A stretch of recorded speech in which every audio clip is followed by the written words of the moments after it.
Hey again, it's Christina from Sunshine and Flora. So I am out here this morning digging my Hoophouse dahlias. As you can see, we have had a hard freeze. We'd had numerous frosts, but we finally had a hard freeze way down into the lower 20s, and so it's definitely time to get these out of here. I dug in, as you saw in one of my previous videos, I dug all of my dahlias that were planted outside. I have since then stored all those tubers. They're tucked away for the winter. So in this video, I want to share with you the digging of these dahlias, and we'll see how many tubers that I got. And then I will show you my method of storing for this year. But the first thing we need to do is cut back these plants so we can actually get to digging the tubers.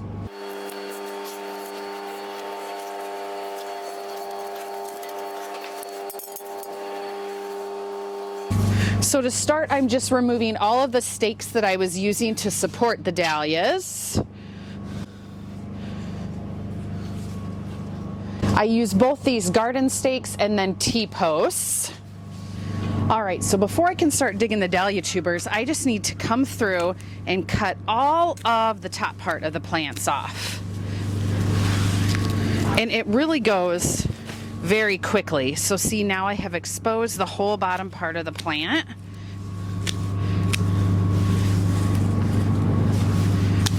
This is going to go a lot quicker cutting these down than the last ones I dug, just because they're done for the season. We had had frosts when I did my other ones, and they were a little sad looking, but these clearly are wilted, so this is going to be a really easy and quick cleanup. Now, I also have already gone through and tagged all the ones that I want to save with these white tags. So this one says Suncrest, which I want to make sure to keep the tag on here, because clearly after you've had a hard freeze, you cannot tell what anything is. So these are both Suncrest, and all of the other varieties that I want to save, I have marked with these white tags. If they don't have a white tag, I don't want to save them. So I'm just going to go through, get all these cut back, and then we'll start digging the tubers and see how many they produced.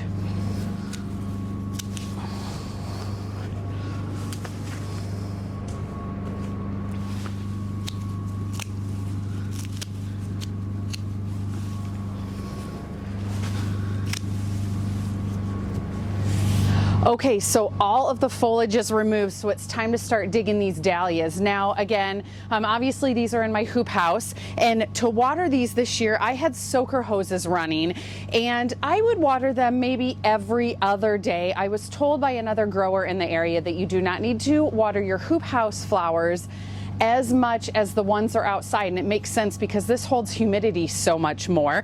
So I would notice that I would soak these really good. Typically I would run my soaker hoses for about 20 minutes, and the next day I would come out and they were still plenty wet. Now, the one thing you want to do with dahlias instead of overhead watering is water them at the base with drip or a soaker hose, because dahlias require consistent deep watering. That really helps the tubers develop. So I'm hoping that I had the right amount of watering to develop some good tubers.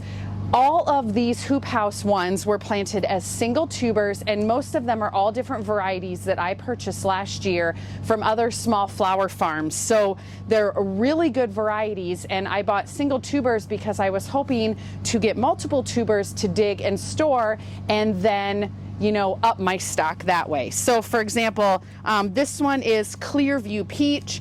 I know there's Diva in here. I know there is Coralie. There's just so many good varieties. Linda's Baby, Foxy Lady. So I think let's just start digging some of these and see what they look like. Now, as I dig these, I'm going to be putting them in my bulb crates, and then I'm going to take these inside my studio, and they are going to sit and dry overnight because there's going to be some mud and dirt on them. I'm hoping I don't have to hose these off. We will see. But these are going to sit overnight just so that that excess mud or dirt can dry, and then I'm going to start dividing these tomorrow, so that'll be the second half of this video you see. But let's just start digging these. So with my potato fork, I'm going about a foot away from the dahlia, and then I'm just breaking up the soil around the actual plant because I don't want to puncture any of those tubers. There, that's lifted now. I'm probably gonna have to hose these off. But that is a huge clump. Holy cow. This is Clearview Peach. Yeah, I'm gonna have to hose these off. So what I'm gonna do is I'm just gonna break up as much soil as I can off of these in the hoop house, because I don't want this really nice soil to just wash away. I wanna keep it in here. Then I'm gonna put them in the crate and I'm gonna have to hose them off. There's just too much compacted in, at least these that develop really thick. All right, I see one that I broke, but there's a lot of good ones on there. Now I have to make sure that I keep my tag on it, because otherwise I won't know what it is. Okay, this one is Coralie.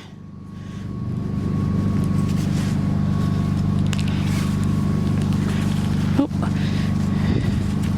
Lots of nice tubers on these. Some of them come out really compact with how they grow, and others grow a little more spread out like this one. It's definitely easier to get the dirt out of the ones that are more spread out, but oops. And see, you don't want to dig the tubers off like that. Or break them off, I mean. So I'm just trying to get some of this dirt off with my thumb really gently. And then I better just put them in the crate so that I can do it with the hose. All right, this one is Bracken Palomino. Looks like I sliced a couple. Whoops. Oh yeah, there's definitely a few I can save off of there. This is Crichton Honey. This looks good as well.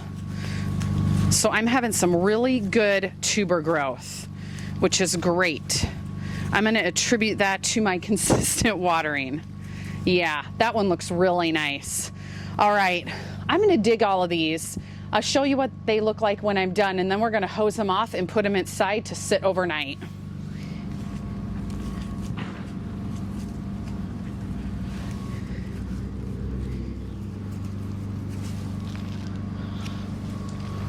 Okay, all the dahlias are dug. You can see I still have a few things left in the hoop house. Over here are some snapdragons that are probably gonna come out very soon. This is some feverfew that will overwinter.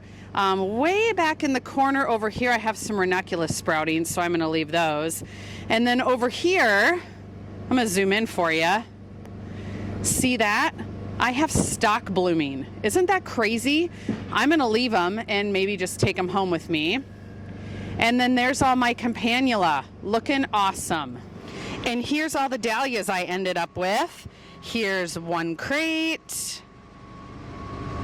2 crates, 3 that actually cleaned up really good that I will probably minimally have to hose, and the 3rd crate. And hopefully you guys can hear me okay, because the elevator next door, let me show you, is running loud today because of harvest. So hopefully you guys can hear me. All right, I'm gonna hook up the hose, get these cleaned, and we'll take them inside.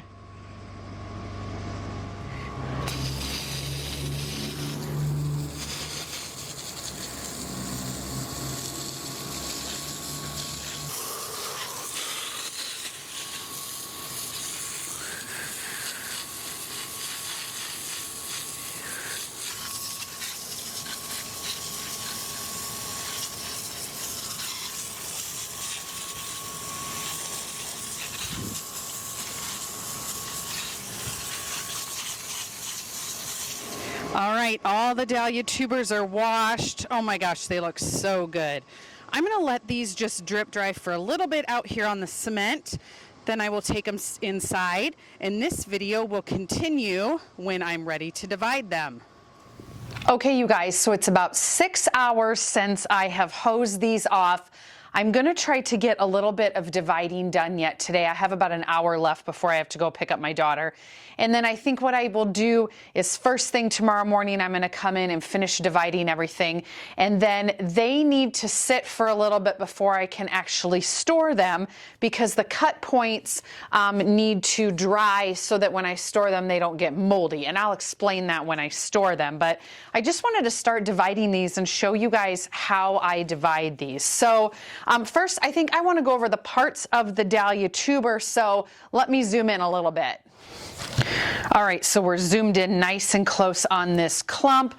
This is a variety called Ferncliff Copper, and these tubers are huge. Now, I have already cut off the mother tuber, which was this.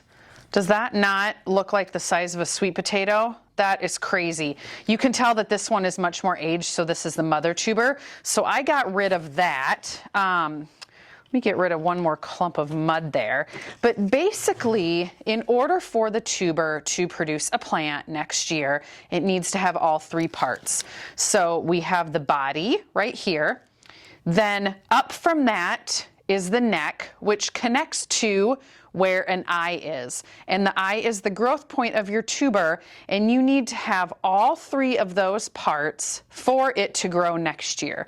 So when I divide this clump, I'm going to be, this is a really easy one to start with. So I'm just going to get in here. Actually, kind of with my other ones might work a little easier. And I'll try not to block your guys' view.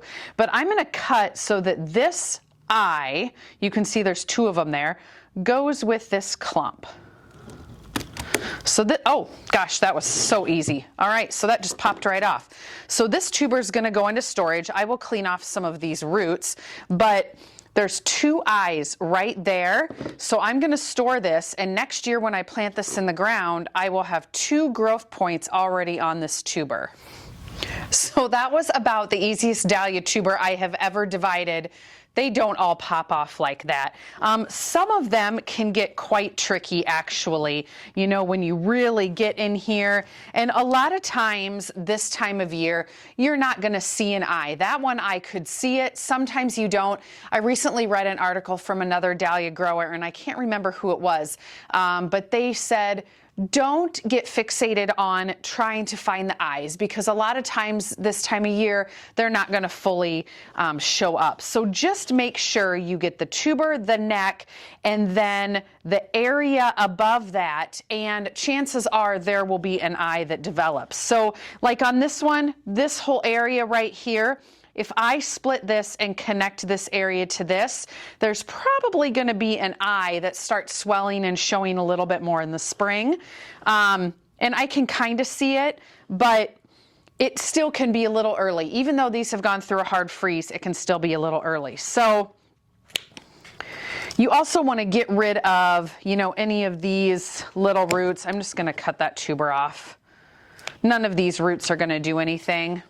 But I'm going to divide, actually I'm going to get rid of this tuber because the end is sliced off. That will probably end up rotting, so you don't even want to save that. See, I did not get this mud cleaned very good, but I'm going for this tuber right here.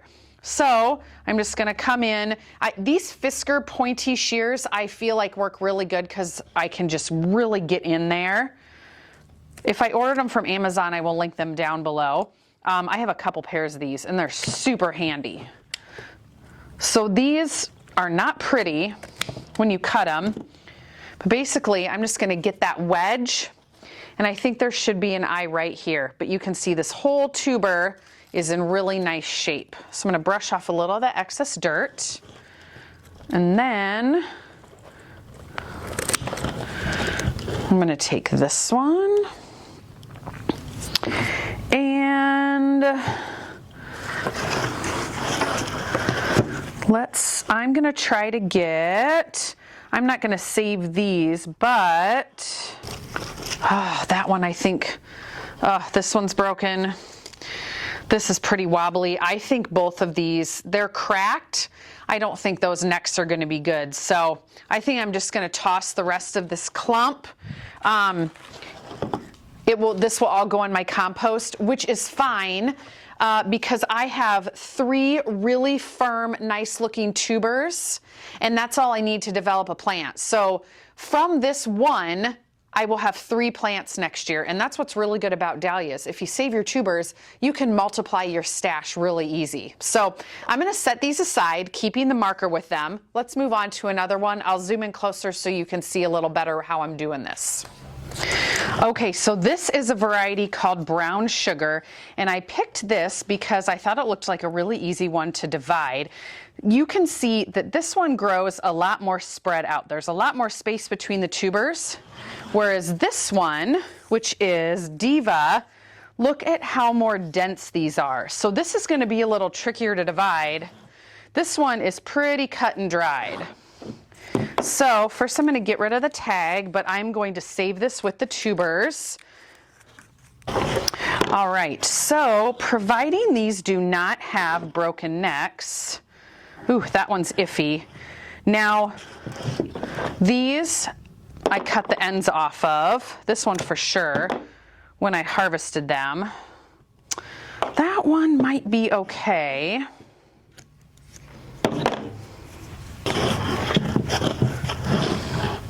That I just broke off when I was laying it here, which is great. Way to go, Christina.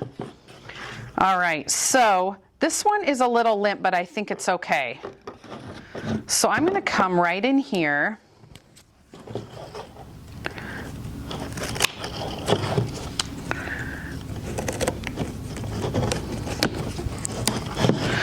Okay, there's one.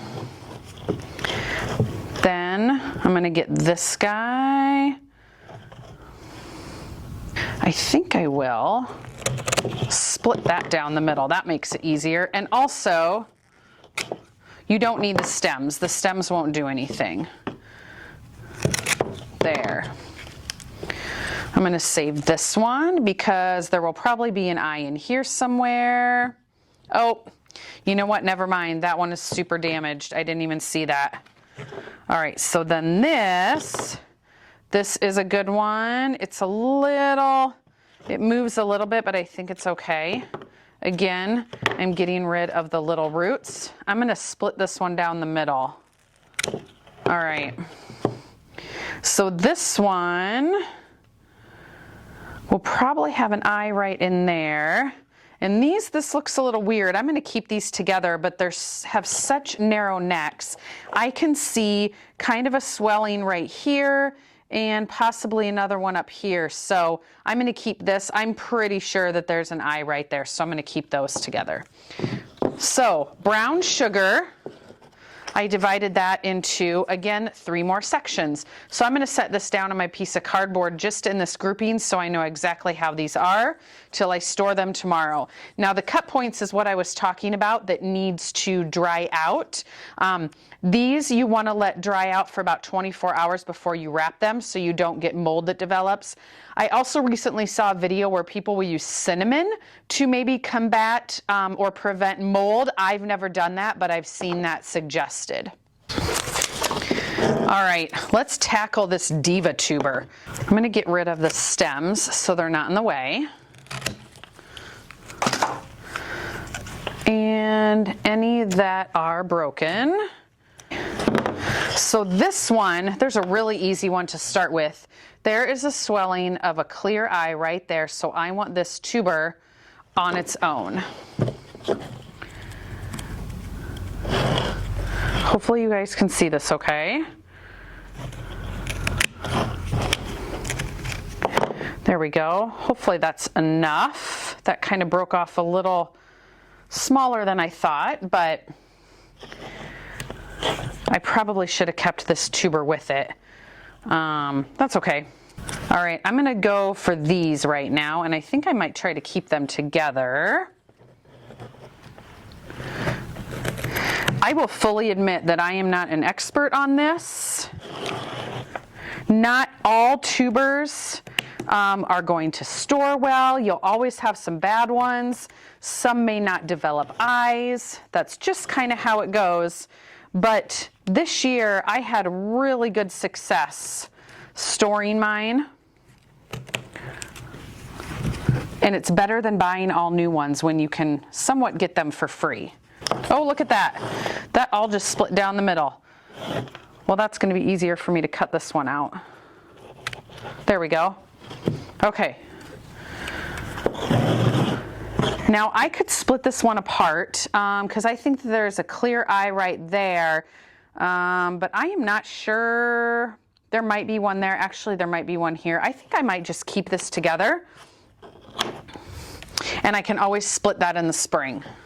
All right, let's see what else we got going on here. There are probably going to be some eyes right in here.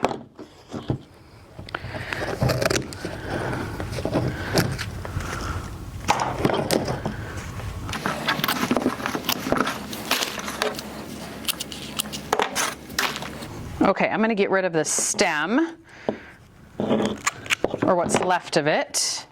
Gosh, it's hard to tell. I really think there's an eye right there that's right in the middle. And I'm not sure about this one. I think there might be one right here. So I'm just gonna come in really carefully there and split that right down the middle. And then I'll get rid of a little bit of this excess that's probably just gonna kind of rot away. All right, there's one. And I think I'm gonna keep these two together. I'm just gonna keep it just like that, actually. So like I said, I am not a pro at this, but I have had really good luck the last couple years. And as long as you have the tuber, the neck, and an eye, it should grow for you. You know, I'm splitting these. I'm probably discarding some that could grow, but basically, I'm on average quadrupling my supply of tubers. That's going to be amazing. I mean, I'm not going to have room for all of these. So I really like to end up with excess in the spring, because some of them, if I start them ahead of time in the greenhouse and they don't develop, then I know I still have enough plants. And every year I always like to order a few new varieties as well for the garden. So I think I'm going to end up having plenty. But I'm going to get after this, see how many I can divide these into, and then we're going to get to storing them. All right, so I just wanted to pop on here real quick again and show you the difference in how some of these tubers are varying in size. This is a Ferncliff copper with an eye right here. This is a Crichton honey with a little eye right here. I can clearly see eyes on both of these. Look at the size difference in those tubers. Now, even though this one is much smaller, because this has an eye, this will grow a plant. But this just goes to show you how different varieties, the tubers vary so much. I just find that so interesting. Okay, you guys, I ended up getting everything divided. Look at how many tubers I got. Minimum 3 in a clump. Some I got like 7 or 8. I am super happy. So what I'm gonna do now is let these sit overnight to let the cut areas kind of scab over, if that's what you would call it, just so that they don't rot. Let them heal is probably a better word. And then this video will pick back up tomorrow when I am storing these. Well, it's the next morning, so I'm here at the studio and I'm going to be checking my cut ends to make sure that they are dry enough to put in for storage. So after I went through and cut and divided everything yesterday, I went through and laid them out according to variety in piles on this piece of cardboard. And it is about 70 degrees in the studio, and so I can see that all of my ends are dried really well. So these are ready to store. I definitely want to get them stored today, because if I leave them another day, they're probably going to start to shrivel, and then that can make them not last as long or not develop next season. So I can see like on one of these clumps, this tiny one is starting to shrivel, but this probably wasn't a very good tuber to begin with. So I'll probably end up cutting that one off. But most of these look really nice and firm. The ends are all dried. So I'm going to go ahead and get these all wrapped in storage. So let's move these up on the table and then I'll show you how I do this. So storing my dahlias is a fairly straightforward process, and this year the method that I am using is the saran wrap method. I know some people are not a fan of it because it does use plastic. However, I have such a small amount of dahlias, I don't even use an entire roll when I store these. And it is just honestly the best method that works for me. Last year I tried two methods. Gosh, I can't talk today. I tried the saran wrap method, and then I also tried using plastic bins and storing them in pine chips. And I found I lost a lot more tubers in the pine chips just because they were drying out. I had to go in quite frequently and pick them out and miss the various layers to keep them hydrated because the pine chips were taking the moisture out of the tubers. And now when I did store them, I did moisten the pine chips when I stored them. So for me, in my level of humidity in my studio, it just worked better for me to use the saran wrap method. Now every environment is different. I, at this point, do not have a controlled environment where, you know, I can really regulate the humidity. In the new building space, we're going to be building a floral cooler with a CoolBot where I can have the temperature regulated by the CoolBot with, you know, an exact temperature and exact humidity, and I'll be able to monitor things a lot better, so I can store them in, you know, pine chips or vermiculite or however I want to store them. But right now the saran wrap method is the best method for me. So now that I am done with that ramble, let's get to wrapping them. Basically, I wrap all the varieties together in one clump. And then I just take some painter's tape and I label the variety on there, and then I put the number of dahlia tubers in the clump, and then I store them in a cardboard box. Now these go in my back storage room where I do a bunch of seed starting. They go down on a concrete floor, which cools the box, and I think they're probably stored between 50 and 55 degrees. Now, the Society for American Dahlias recommends storing them at 40 to 45 degrees. The last couple years, storing them between 50 and 55 degrees for me with the saran wrap has worked, so I'm going to go with that again this year. So let's just start out with Joey Matilda. I have 2 single clumps and 1 that I kept together, and I have a little excess mud that I'm just going to brush off first with my fingers. And these, again, they're cool to the touch, but they are really dried and healed over as far as those cuttings go that I made yesterday when I divided all these. So this is all I'm doing. It's really easy. You take the saran wrap, you take 1 tuber, roll it up, take the next one, and you got to make sure that your saran wrap, you know, covers the whole tuber. Roll it again. Then I'll take the last one, which this one's a little odd shaped. Roll it again. Tear it off. You want to make sure that your ends are stuck together and it's sealed everywhere. All right, then I'm going to take my Sharpie, or you can use a garden marker. Mine aren't all writing good right now. I'm going to write Joey Matilda, and I'm going to do 3 with a circle around it. There's 4 tubers in here, but the one I still have hooked together, so I really have 3 plantings.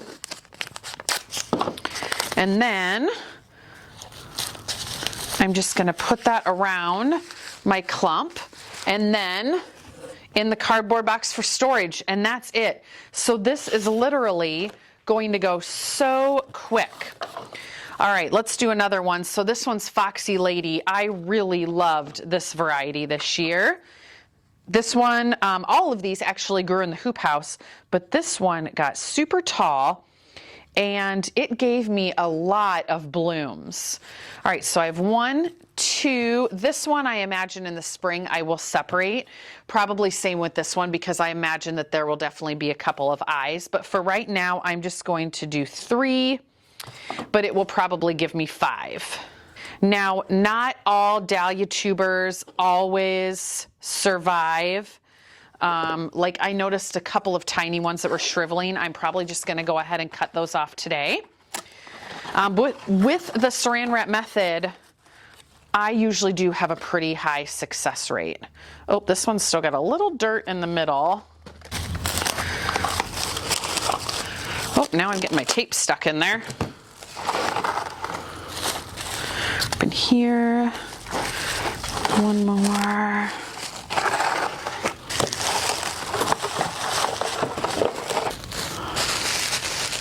All right, now this one's sealed on that end, but the end is sticking out on this one, so I want to make sure that's covered, so I'm just going to tear off another piece and then wrap it around that end. There we go.